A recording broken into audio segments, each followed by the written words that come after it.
Ladies and gentlemen, my name's Paul, and in this RegGaming.com video we're going to be analysing and discussing tech news which, as usual, has popped up over the past 24 or so hours. We're going to be starting things out with the GeForce GTX 1070 Ti/Ti benchmarks, which have emerged on the ashes of the Singularity database, and does indeed show the graphics card to be very impressive indeed. Then we'll move over to another piece of Nvidia news, specifically the GeForce Now beta, and this beta will allow you to turn your Macintosh into a quote virtual gaming PC if that's what you desire. And finally, we'll have a small PSA concerning DS4 Windows. But as I said, first things first, the GTX 1070 Ti/Ti. So a quick update for those who are unfamiliar with the card. The 1070 Ti/Ti is going to be available on store shelves on 2nd of November 2017, but it looks like there's going to be a paper launch on October the 26th, so not too long into the future at all. In terms of specifications, although these are not confirmed by Nvidia, they are looking to be pretty solid. You're looking at 128 fewer CUDA cores than the GTX 1080, so that's 2,432, meaning 152 TMUs and 64 ROPs, nummy. The boost clock is 1683 MHz, and this is with 8 GB of GDDR5 memory. Now, there was some confusion initially whether we're going to be seeing GDDR5X or just regular plain GDDR5.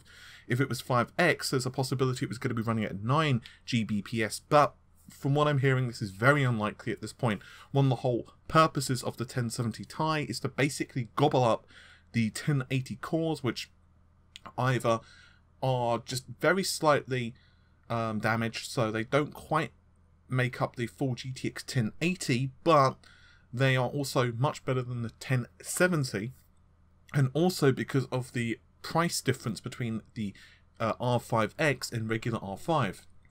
So it looks like the memory is going to be only running at 8 Gbps. So this is definitely going to be the Achilles heel of this graphics card. We'll get into performance in just a second, as I said. One final note, it looks like this card is not going to be overclockable. In other words, Nvidia are going to have it on lockdown.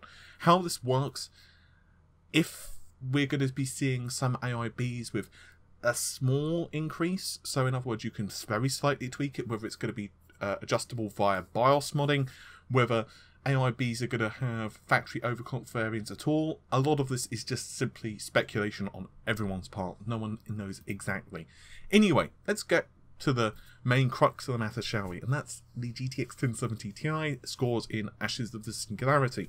Now, I do grant you, this is not as many benchmarks as I'd like, and it's not the ideal benchmark at all, but hey, while I'd prefer to have seen something like Rise of the Tomb Raider at 1440p, we have what we have. So, the benchmarks for this are pretty impressive. You're looking at, and I'm referring to average frame rates for all batches, 65.5 frames per second. Now, this provides us a score of 6200. Now, do bear in mind, this is with the extreme preset of 1440p. This is at a pretty decent CPU, however, 7900X, which of course has 20 logical cores available, and the performance is running with DirectX 11 enabled, not DX12, so it is pretty impressive with 2 times MSAA. So what does all of this mean? Well, if you were to compare it with something like a GTX 1080, the scores are very, very much comparable. As I just mentioned, the Ashes of the Singularity benchmark is not the best benchmark when it comes to testing graphics cards, but it does give you a fairly decent indication that this card, at least in this particular benchmark, is not going to be too far behind what the 1080 is capable of. Of course, once again, there are caveats to that. The first caveat is, what about overclockability? The second caveat, and pretty obvious, are we going to be seeing price gouging? Because if it is using GDDR5 memory, that actually has lower latency than 5X, so it could mean that this card is actually better for mining, and if it's better for mining and it has more CUDA cores, it could be the card that a lot of miners decide to go for, but we all know that mining has become slightly less profitable, so, well, you get the idea. Finally, let's talk about your Macintosh. Would you like to turn it into a virtual gaming PC? Of course you would. Back in January of this year, there was an event known as CES. You've probably heard of that. Anyway, it was announced back then that Nvidia would be launching GeForce Now for the Macintosh, and it was going to be available in beta. So what does this do? Well, essentially it's being touted to offer PC-only games with decent performance, and this is going to be great for Macintoshes as a whole, but also if you have like a lower end system. I'm going to read out a couple of short quotes, which are obviously very PR-y. Bring your favourite PC games to life at max settings with smooth frame rates, all powered by the GeForce GTX GPUs in the cloud. All you need is a good internet connection and to be located in North America. Oh yeah, sorry, forgot about that part. Currently, the free beta is only available to Macintosh users. Join our waitlist to be notified when GeForce Now for Mac becomes available in new regions and when the PC version is released. In other words, eventually it will be for less powerful PCs. So let's say, for the sake of argument, you're running on an i3 with an integrated graphics card, then this might be for you. Anyway, from what we're understanding, it looks very impressive. There was a couple of demos which were showing Witcher 3 and also Rise of the Tomb Raider, and it looks very good. Loading times are a little slow. It can be much slower than a traditional PC, and obviously you've got latency to take into consideration as well. So if you also have a sucky internet connection with bandwidth caps, I've got bad news for you, pal. Then again, look at the size of game downloads now, and you may not exactly feel too bad about that. Either way, this is cool. I'm quite happy about it, but at the same time, I would personally always prefer to have my computing done locally. Maybe that's just me. Maybe I'm weird like that. Finally, and this is a public service announcement, I managed to snag this from Reddit, r/PC gaming.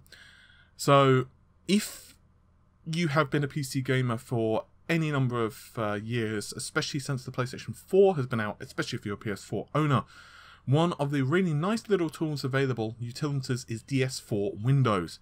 Now this tool, in a nutshell, allows you to run DS4, DualShock 4 controllers on your PC.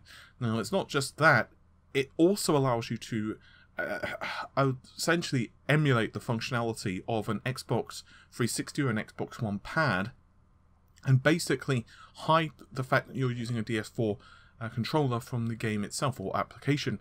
Now you may say to yourself, well, what the hell use is that if you've never used a DS4 pad or a DS3 pad? Well, it's very simple. Some games just don't do the thing that they should be doing when you're trying to game with them. In other words, work. So that's quite handy. However, Windows 10 has had a number of issues, and Jay's 2 Kings, who was the original creator of this application, hasn't actually released an update for about a year, about 12 months. So, another user by the name of RyoChan7 has created a fork with this distribution, and it is available, like most things, on GitHub. So I'll remember to link it as well as the Reddit thread in the video description. So I'm bringing this to your attention because if you're not aware of this, you should try it out. It's very cool. And secondly, if you have never used DS4, if you have DS4 currently, and you're thinking, well, I'm having a couple of issues or hiccups, then perhaps this would be the route to go. With all of that said, hopefully you have enjoyed the video and found it somewhat informative / the usefuls. Normal stuff, like, share, subscribe. I will be putting out a stories video. A couple of people have been asking when their stories are going to be featured in the next few days. I've been insanely busy at the moment. I'm just finishing the editing to the Neil Trevitt video. It is insanely long. It's about 55 minutes of the other part, and there's an awful lot of timing for slides and stuff. So if you are technically inclined, I'd highly suggest you check that out. That should be available tomorrow. And there'll be a couple of other bits and pieces available coming up over the next couple of days as well. I can't reveal those, but we're just kind of insanely busy in the back end. It's one of the reasons videos have been a bit quiet. If you do, however, have some interesting tech tales / funny stories, you can feel free to message us before the video goes live. I currently am recording this on a Sunday, so I'm going to probably put that stories up over the next few days. But you can email any funny tech stories you've got to stories@redgamingtech.com. With all of that said, hopefully you have enjoyed the video. I'll see you soon. Take care. Bye for now.